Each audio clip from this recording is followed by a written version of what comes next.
Come with me. Fly low and forget time.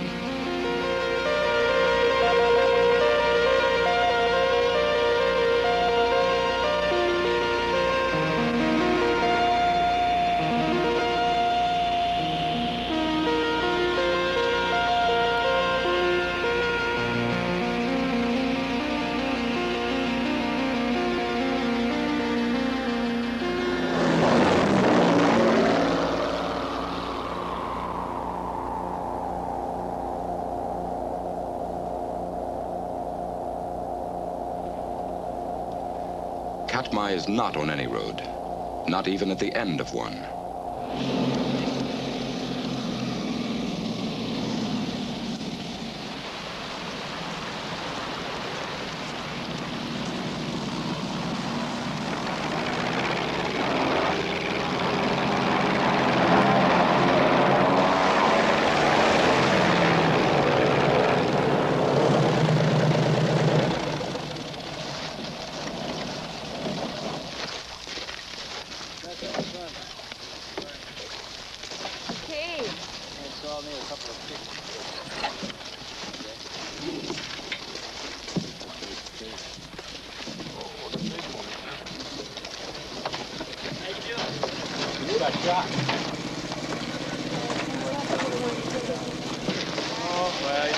Hey, you want to come over here and I'll tell you what's going on while they unload your luggage and everything. Just want to tell you a little bit about the brown bears. We do have brown bears around here. We've sighted a couple little ones. When you're going on the trail, make a lot of noise, you know, talk and everything. You gonna be staying at the lodge or camping? Camping. Okay. I'll take you down to the campground. We have a food cache. Put all your food up in the food cache. And, Thank you. and keep it up there at all times.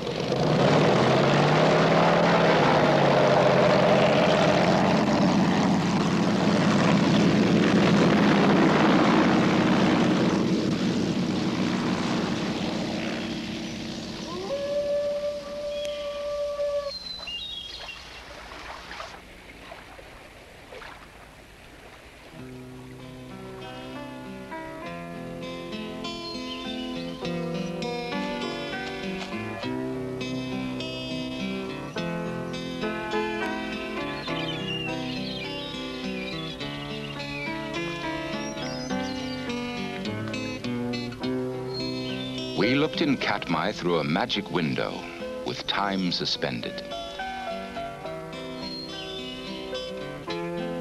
We saw a world of plants and animals living out their cycles of birth, growth, decay, and death in a state of balance and harmony, regulated by nature. We saw the primeval past and the present and future in a single glance. You ever been here before?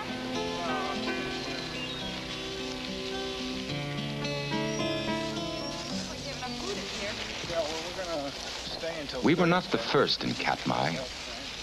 People have been coming here to the base of the Alaskan Peninsula for 6,000 years. Along the Katmai coast, ancient Eskimo peoples hunted the sea and forest for food and clothing. In dwellings of wood and sod, planted firmly into the earth, they found protection from animals and safety from storms. They measured time and change by the sun, the tides, and the seasons. They were a part of this place, and their respect for it endures. For several recent centuries, the coastal natives had friends and relatives living across the Aleutian Mountains to the east.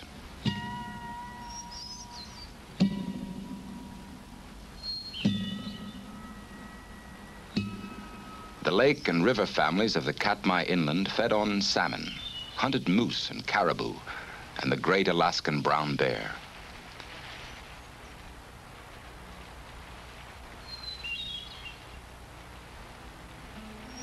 Nearly 2 centuries ago, the first Russian trappers and traders came, looking for seal and sea otter furs for the markets of Europe and Asia.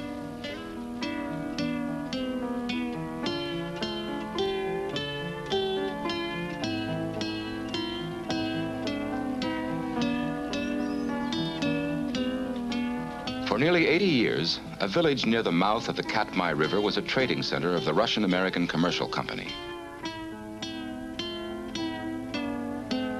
With the purchase of Alaska, the Russian traders gave way to Americans.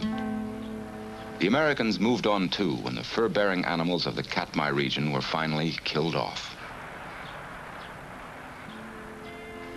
Given time and given protection in 1918 as a national monument, Katmai has already absorbed most of the scars of earlier commercial use. Away from the beaten paths of human traffic, life flows in a tide that is self-sufficient and self-renewing.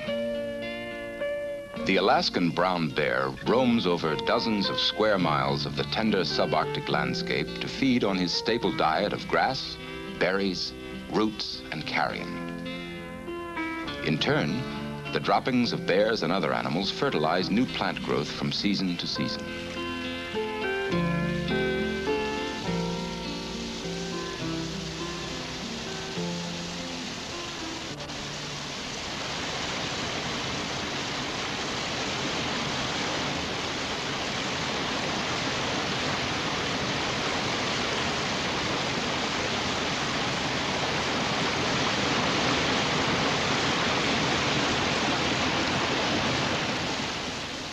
When the sockeye salmon return from the North Pacific, strength is added to a fabric of life in which each part helps support all the rest.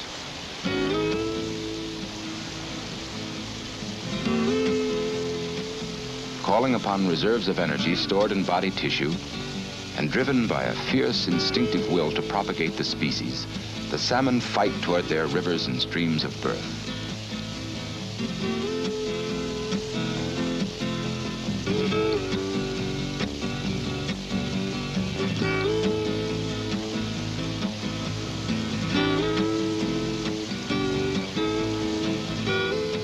Spawning is the final act of the salmon's life, but not their final contribution to life in Katmai.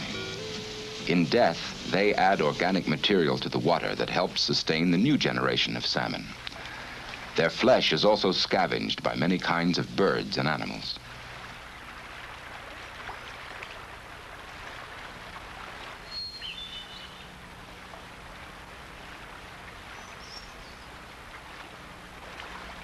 For brown bears, the return of the salmon is a time of feasting.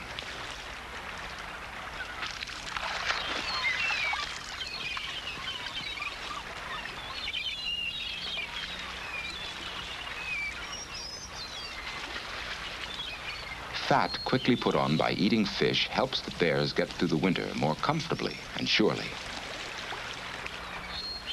Protection of salmon spawning grounds in areas like Katmai is vital to the bears and to all forms of life that feed on salmon. By often leaving a part of their catch behind, the bears provide food that again contributes to the survival of birds and smaller animals.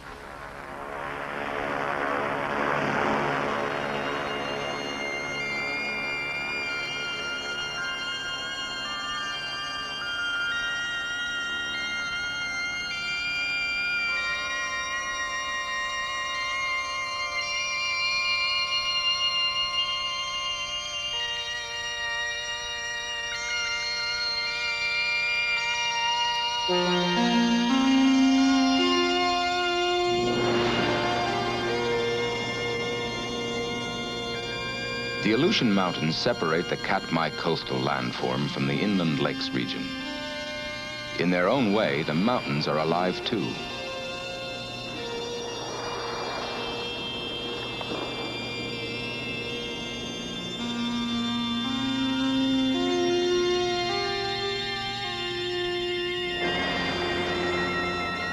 From Mount Douglas in the northeast to Martin in the southeast, the Katmai Aleutians are fabled for a string of major volcanoes.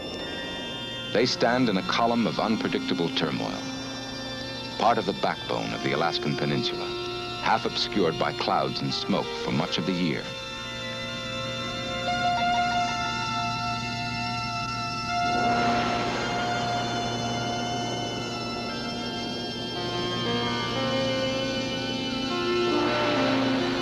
Beyond the Jade Lake in the Katmai crater, on the eastern slope of the Aleutians, a new volcano rises at the head of the Valley of 10,000 Smokes. Given the name Novarupta, The volcano is marked by a plug of lava at the top of its funnel.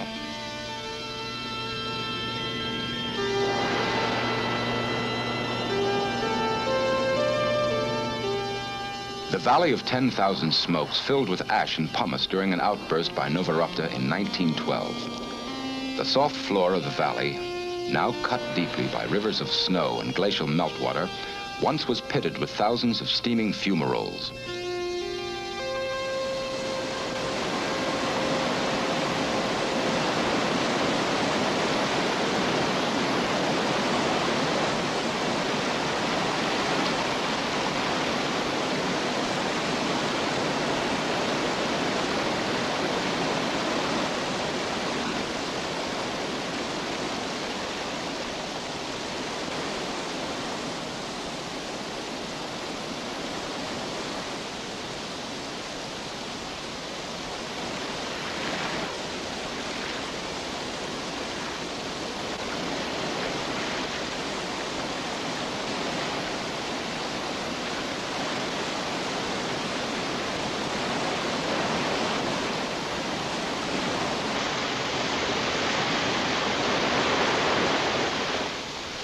Pumice from the valley ultimately washes down to Naknek and other lakes of the inland.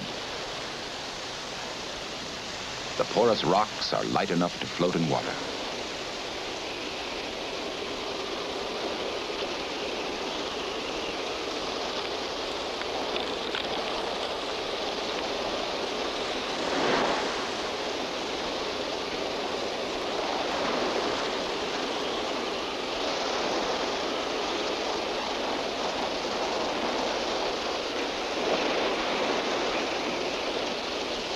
Katmai is known to turn suddenly violent and unforgiving. Those who enter the wilderness are wise to come prepared and to be cautious. A blasting wind called a willowaw races over the Aleutian Mountains with sufficient force to pick up and hurl abrasive stones in Katmai Pass. The pass has been used frequently by natives, traders, explorers, and fortune hunters. U.S. mail was carried over the pass during the gold rush, but only a few men have dared cross over during a willowaw.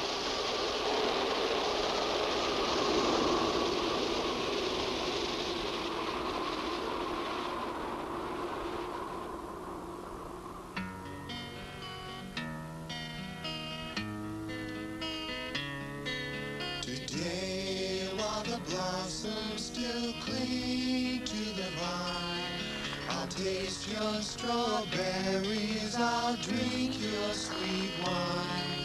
A million tomorrows shall all pass away, ere I forget all the joy that is mine today.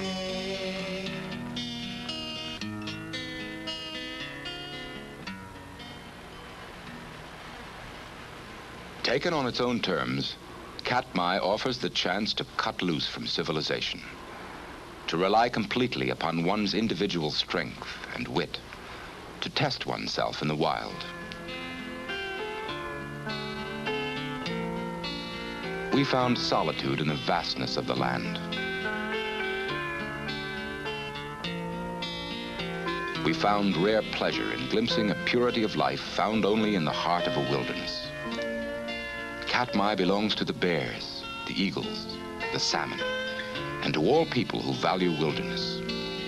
It belongs especially to all Americans, because we keep it as it is, for what it is, and because we mean to keep it that way forever.